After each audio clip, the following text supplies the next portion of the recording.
Hey there, my name is Alex.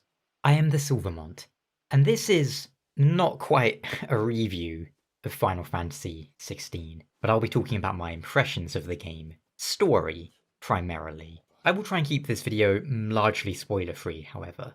Now, I don't have a PS5, and I wasn't going to buy one for one game that will be coming to PC down the line. But I was very interested in this game, so I watched my friend Doug play from start to finish over the course of around a week or so. So of course, I can't really talk about the gameplay, how I feel about it, because I haven't played it. But my friend did all the main and optional content, and I was watching.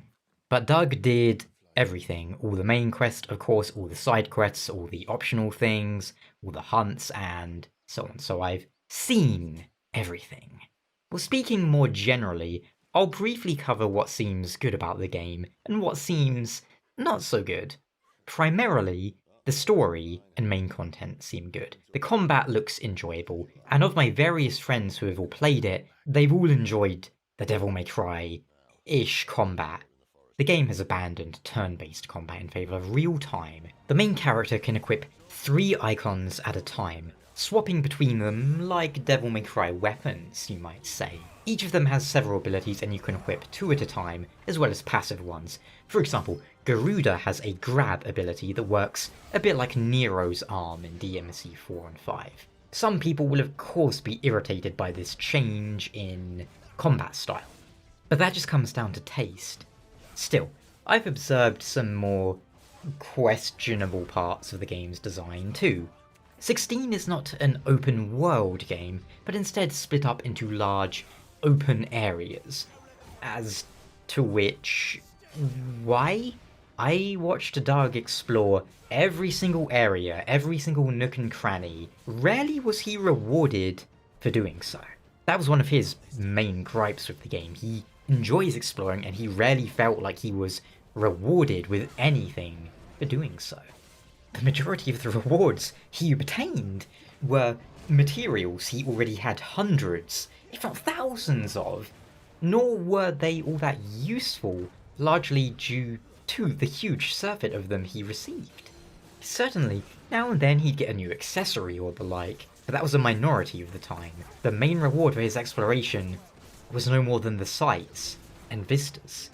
If we compare to a very similar game, in some ways, Final Fantasy XIV, that also has large open areas, but it's not an open world game, so to speak. Those areas don't just serve as locations for the story and leveling up and side quests, but there's crafting, gathering, fates, events, notorious monsters, and so on. The point of them in 16 is questionable. There's no compelling gameplay reason to explore them. People now and then complain that Elden Ring's exploration is pointless, because you never get anything good and you don't need to do it. Well, that's true, you don't need to do it, but you should be rewarded for doing it, and in Elden Ring, a lot of the time you can find a dungeon, maybe an NPC, or some cool armor, or weapon, or spell, or spirit ash, or whatever. This point, though, for 16, extends to the game's side content. The game's side missions make up, well, probably 80% of the side content, and a lot of them are very bland. There's a few exceptions for story reasons, and 1 or 2 of them do give some, actually decent rewards. The majority of them are fetch quests along the lines of, go get me some vegetables. This was an issue I had with Final Fantasy XV some years ago, and it's come back full force. Simply put, the side content is very lacking, and many Final Fantasy games have been renowned for their side content, Gold Saucer, mini-games, and so on and so forth. The lack of such here is bound to disappoint some. The side quests, well, they pay off a little, eventually, when it comes to the development and story of these side characters. You have to go through, maybe, say, 5 side quests for each character, and by the end you get some sort of interesting payoff, but the gameplay never really changes, and it's always very bland. Just go here, fetch a thing, or kill a thing. Still, even ignoring that, if we look at the just the main content, we've effectively got here several DMC games tied together. Devil May Cry 5 took me about 14 hours to beat, I think. Final Fantasy XVI is like a 50-hour game, minus some hours, of course, if you remove the side content. But even so, you're still getting like at least 2, maybe 2.5 or 3 Devil May Cry games worth of content here. We have very exciting boss battles, interesting narrative, and cool set-piece moments. Speaking of which, it's hard to touch too much on the story, without going into spoilers, of course, but the general character-level plot of 16 is, well, for starters, it's definitely inspired by Game of Thrones. I mean, the development team have said as much. You follow the plight of Clive Rosfield, a young lord whose family suffers tragedy after tragedy and sets him out on a quest for revenge. Along the way, he discovers secrets concerning the fate of the world, whilst at the same time a political plot of intrigues plays out between various nations vying for power and survival, and the dominance. People who have the power of classic Final Fantasy summons, icons, whatever you want to call them. Ramuh, Ifrit, Shiva, and so on. The Game of Thrones influence is obvious, and for the most part, the story kept me hooked. I had lots of theories, questions, and the like, and whilst a lot of my guesses were pretty close to the mark, the game was never too predictable for it to become boring. If I had one gripe with the story, it's some of the characters weren't as fleshed out as they could have been. Jill, for example, the main heroine of the story, you could say, she was rather disappointing as a character. Despite being featured throughout the game and very heavily, her development was just, I just found it lacking. Mild spoilers, she got captured so often that it was almost a joke by the 20th time it happened. And of course, I don't want to talk too much about performance and visuals as I was watching my friend play and not experiencing it natively running on my, home TV or whatever. But for the most part, the game has fine visuals, held up a lot by the art style.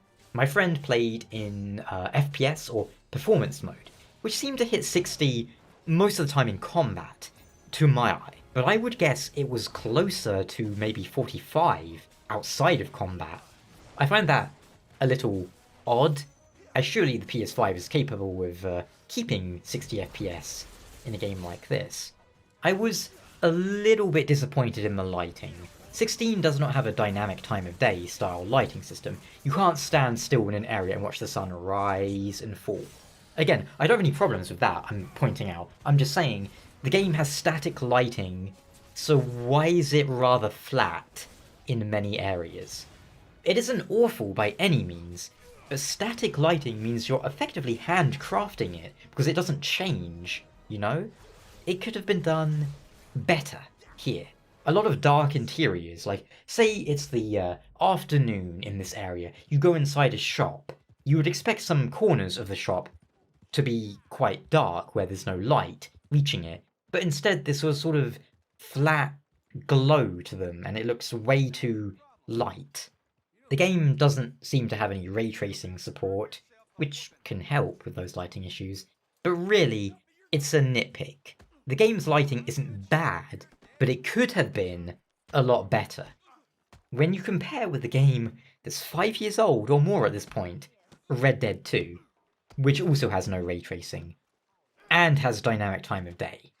Doug played in the English voice dub, which is the one I can certainly recommend.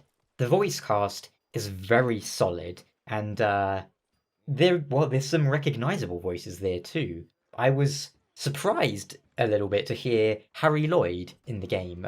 He was, what was his name? Viserys in Game of Thrones Season 1, Daenerys' older brother. I think he's a great actor, and it was nice to hear him here. For the most part, though, the cast does a fantastic job, for the most part.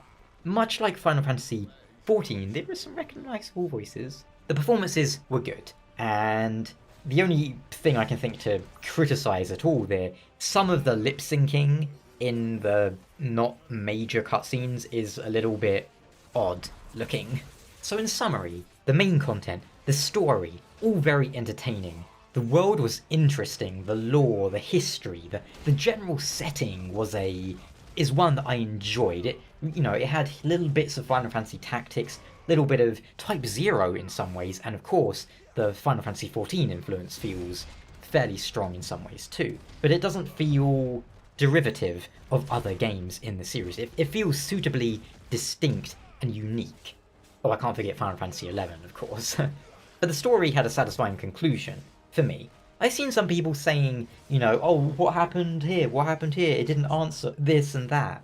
But I don't think it needed to. The story answered the important points, and I really did enjoy, on that note, the active time lore system, where you can bring up at any time like a glossary of sorts to tell you about this character, how they relate to that character, about the world and the cities and the nations. I thought that was a really cool feature, and I'm hoping if there's one thing this game influences other games in the industry to follow, it's that, because that's great. I love stuff like that, personally. But yes, they didn't answer every question, and some of it is left a little bit ambiguous. There's nothing wrong with that, though. All the important beats were covered, and it was a satisfying, complete story. Not like, I hate to bring it up, but Final Fantasy XV, which, if you want the complete story for that, you need to watch a movie, read, like, a book, play the game, and, like, 2 DLCs. It's very split up. There's not a complete narrative there, and I don't like that. Doug was vocal in his complaints about his exploration of the world not feeling well rewarded, and that certainly seemed to be the case. And for the most part, he kind of agrees with me that main stuff, great, side stuff, could be better. His rating for the game was maybe somewhere between a 6 and a 7 out of 10. The sheer amount of set pieces and things going on in the main scenario more than made up for the side content for me as a viewer. But that also means the contrast between the two is harsh, being thrown into sharp relief. The really great main content and then very lackluster side content. Still, that's what I thought about the game. How about you? Let me know down in the comments if you're playing it or finished it, or, well, maybe you're like me and you're waiting for the PC version. But thanks so much for watching, and of course, catch you next time. Ciao.